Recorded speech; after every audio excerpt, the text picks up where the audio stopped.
Selamat malam, Shalom. Selamat berjumpa kembali Bapak Ibu Saudara di dalam program My Way malam hari ini yang akan mengantar tidur kita oleh renungan firman Tuhan. Ya, Bapak Ibu Saudara, kita akan melanjutkan sesi minggu yang lalu yang berjudul pentingnya kehadiran Yesus dalam kehidupan kita. Bapak Ibu Saudara, kita akan membaca kembali ayat itu. Dan ini akan mengingatkan kembali kepada kita bahwa Yesus yang firman Allah itu sendiri sangat penting di dalam kehidupan kita. Pada saat kita menghadapi masalah, pada saat kita merasa persoalan, perkatakan firman Allah di dalam kehidupan kita. Lukas 24 ayat 13-15. Pada hari itu juga dua orang dari murid-murid Yesus pergi ke sebuah kampung bernama Emmaus yang terletak kira-kira 7 mil jauhnya dari Yerusalem. Dan mereka bercakap-cakap tentang segala sesuatu yang telah terjadi. Ketika mereka sedang bercakap-cakap dan bertukar pikiran, datanglah Yesus sendiri mendekati mereka, lalu berjalan bersama-sama dengan mereka. Puji nama Tuhan, Bapak Ibu Saudara. Ya, kita malam hari ini akan meneruskan apa yang kita sudah renungkan minggu yang lalu, di mana kita sangat memerlukan Tuhan Yesus dalam kehidupan kita di saat kita menghadapi masalah, persoalan apapun juga. Di dalam keadaan senang juga apalagi, Saudara, ya. Kita perlu Yesus, ya. Jangan sampai kita senang lupa Tuhan, ya. Dulu ada banyak orang sering bilang kalau sedang susah, masalah datang di bawah kaki Tuhan, nangis, ya. Kalau perlu air mata darah keluar, Saudara. Tapi begitu sudah persoalannya sudah ditangani oleh Tuhan, diberikan jalan keluar, lupa, Saudara.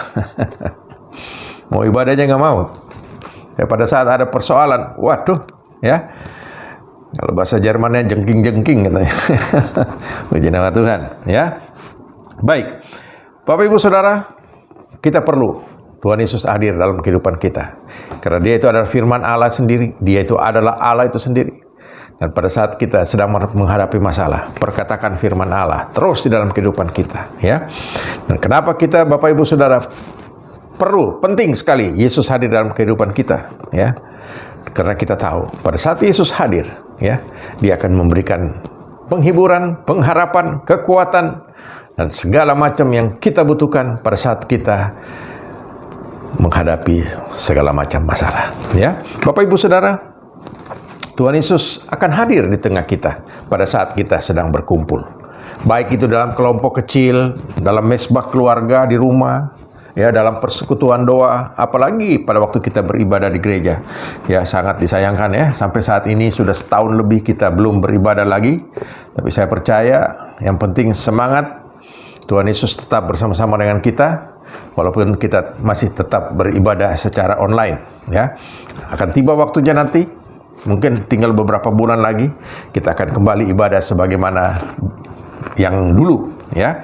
Kita berdoa bersama-sama. Bapak Ibu Saudara, dalam Matius 18 ayat ke-20 dikatakan di sini, sebab di mana 2 atau 3 orang berkumpul dalam namaku, di situ aku ada di tengah-tengah mereka. Puji nama Tuhan, Bapak Ibu Saudara. Kenapa? Karena kita tahu sebagaimana 2 orang murid Yesus, yaitu Kleopas dan temannya, pada waktu mereka dalam perjalanan dari Emmaus menuju Yerusalem, mereka mempercakapkan Tuhan, mempercakapkan firman Allah itu sendiri. Lalu Tuhan hadir bersama-sama dengan mereka. Lalu apa yang terjadi? Kita melihat ada rasa terhibur yang luar biasa dari kedua orang ini.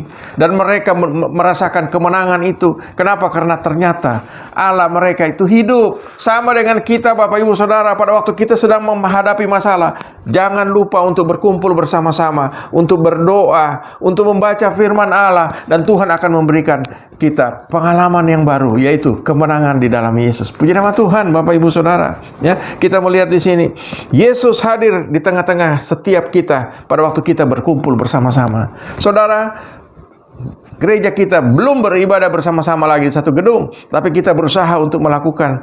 Ada banyak pertemuan, yaitu seperti My Way ini. Setiap malam bisa saudara ikuti. Pagi ada renungan firman Tuhan. Itu adalah perkataan-perkataan firman.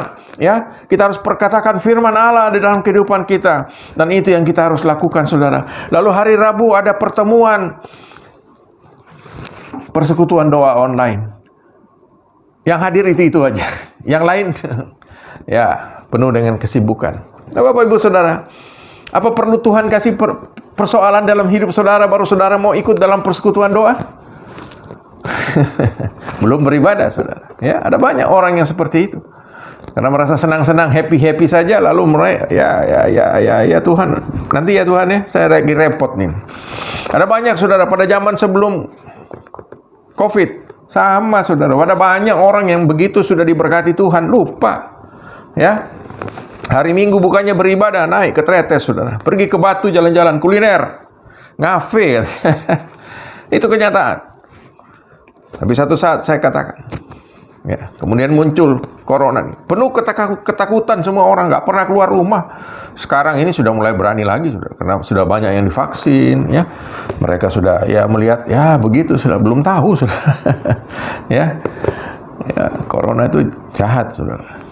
Ya, karena apa? Karena ya kelihatannya begitu, saudara. Namanya virus, tidak bisa kompromi, saudara. Tidak ada yang bilang, oh saya tidak mau virus itu. Nggak bisa. Tidak ada kompromi dalam hal ini. Kita tahu bahwa kita harus hati-hati dalam kehidupan ini, saudara. Ya. Yang pertama tadi, Yesus akan hadir pada waktu kita sedang berkumpul. Ya. Dan akibat daripada yang kita berkumpul bersama-sama, lalu kemudian Yesus hadir dalam kehidupan kita. Yang kedua, Yesus akan membuat kita berhasil dan beruntung. Ya, ini adalah janji daripada Allah itu sendiri. Makanya saya katakan, perkatakan firman Tuhan di dalam kehidupan kita pada waktu kita sedang menghadapi masalah. Yosua 1 ayat 8 sampai 9 dikatakan, janganlah engkau lupa memperkatakan kitab Taurat, ini firman Allah, saudara. Tetapi renungkanlah itu siang dan malam supaya engkau bertindak hati-hati sesuai dengan segala sesuatu yang tertulis dalamnya. Ini pentingnya perkatakan firman Allah, karena kita tahu apa maksud Allah dalam kehidupan kita. Kita melakukan hati-hati dalam kehidupan ini sesuai yang tertulis dalamnya. Sebab dengan demikian perjalananmu akan berhasil dan engkau akan beruntung. Coba saudara, ya.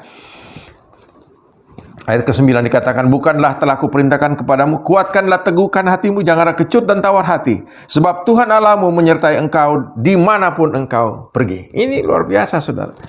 Yang kedua, kita pada waktu ada firman Allah dalam kehidupan kita, yaitu Yesus hadir di dalam kehidupan kita, Dia akan membuat kita beruntung.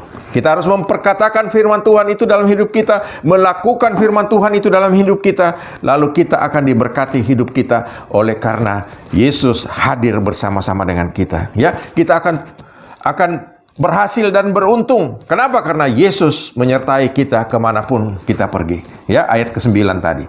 Yang ketiga, saudara, yang terakhir, kita melihat bukan hanya hidup berhasil, tetapi beruntung, dan yang terpenting, ini saudara, yang ketiga, menghasilkan buah. Mazmur 1 ayat 1 sampai 3 dikatakan, berbahagialah orang yang tidak berjalan menurut nasihat orang fasik, yang tidak berdiri di jalan orang berdosa, dan yang tidak duduk dalam kumpulan pencemooh, tetapi yang kesukaannya ialah firman Tuhan, ya, dan yang merenungkan firman itu siang dan malam. Akibatnya, saudara, ia seperti pohon yang ditanam di tepi aliran air, yang menghasilkan buahnya pada musimnya, dan yang tidak layu daunnya. Yang terakhir lagi, saudara, berhasil lagi, saudara. Apa saja yang diperbuatnya berhasil. Luar biasa. Ini adalah perkataan daripada firman Tuhan. Kalau kita imani dan kita lakukan sebagaimana kehendak firman Tuhan, maka itu akan terjadi di dalam kehidupan kita. Ya, kita akan berbuah, ya, pada waktunya, ya, pada musimnya kita akan berbuah. Tidak pernah terlambat, karena setiap musim buah kita akan berbuah. Ada banyak pohon yang, saudara, pada musimnya tidak berbuah, dan pohon itu pasti akan dipotong oleh yang punya. Sama dengan saya, saudara. Saya pernah potong pohon macam-macam, saya potong, saudara, di rumah saya. Pohon mangga ada, pohon sukun ada, saya potong semua. Kenapa? Tidak berbuah, saudara. Ya, ini sebentar lagi di depan rumah saya ada satu pohon yang saya mau potong. Pohon serikaya. Sudah 4 tahun tidak berbuah dia, saudara. Ya, saya mau potong. Kenapa? Gak ada gunanya. Nah, kita melihat kalau kita mempunyai firman Tuhan di dalam kehidupan kita, ada Yesus di dalam kehidupan kita, kita perkatakan itu setiap hari. Firman Tuhan katakan dia seperti pohon ditanam di tepi aliran air, yang menghasilkan buahnya pada musimnya, yang tidak layu daunnya, dan apa saja yang diperbuatnya berhasil. Tuhan Yesus memberikan jaminan itu kepada setiap kita, saudara. Makanya pentingnya kehadiran Yesus dalam kehidupan kita. Ya, saudara. Kalau berbicara tentang buah, buah yang dimaksud itu adalah hasil pertobatan kita. Apa hasil pertobatan kita? Yaitu pengenalan kita terhadap Yesus Kristus dengan yang benar. Kemudian kita berubah oleh karena Yesus ada dalam kehidupan kita. Hidup kita dulunya berjalan ke sana, saudara. Kemudian setelah Yesus ada di dalam kehidupan kita, kita berbalik dan berjalan ke arah yang sana. Arah yang berbalik. Kita harus berubah dan kita menghasilkan buah, saudara. Ya, oleh karena itu, buah dimaksud sini adalah orang yang suka, ya, membagikan kabar kesukaan, kabar keselamatan dalam Kristus Yesus kepada orang lain. Bapak Ibu Saudara, kalau kita lakukan itu, sorga akan bersorak-sorai, ya, karena ada banyak orang yang melalui, ya, penyampaian kabar sukacita dari kita kepada orang itu, dia lalu mengenal siapa Yesus, Sang Juru Selamat, Sang Penebus dosa, dan Allah yang hidup, yang memberikan jaminan hidup yang kekal. Di dunia ini ada banyak orang yang bingung, saudara. Puji nama Tuhan. Ya, kalau kita lakukan itu, kita pasti akan diberkati Tuhan. Ya, saudara, kita harus menjadi berkat bagi orang lain. Dan kalau orang itu mendengarkan kabar sukacita bahwa wow, ada Yesus yang rela mati bagi kita, mengampuni dosa kita, memberikan kita keselamatan, dan memberikan hidup yang kekal, dan orang itu menerima Yesus sebagai Tuhan dan Juru Selamat, saudara, sorga bersukacita. Ya, Lukas 15 ayat ke-7 dikatakan, aku berkata kepadamu, demikian juga akan ada sukacita di sorga, karena satu orang berdosa yang bertobat, lebih daripada sukacita karena 99 orang yang benar, yang sudah tidak memerlukan pertobatan lagi, saudara. Ini luar biasa, saudara. Ya, kita melihat Tuhan Yesus sendiri katakan itu. Ada satu jiwa yang bertobat, sorga akan bersorak-sorai. Ya, luar biasa. Setiap kita akan dipakai oleh Tuhan. Kalau saudara membuka hati saudara, saudara katakan, Tuhan pakai aku. Dengan segala macam cara Tuhan akan lakukan dalam kehidupan saudara.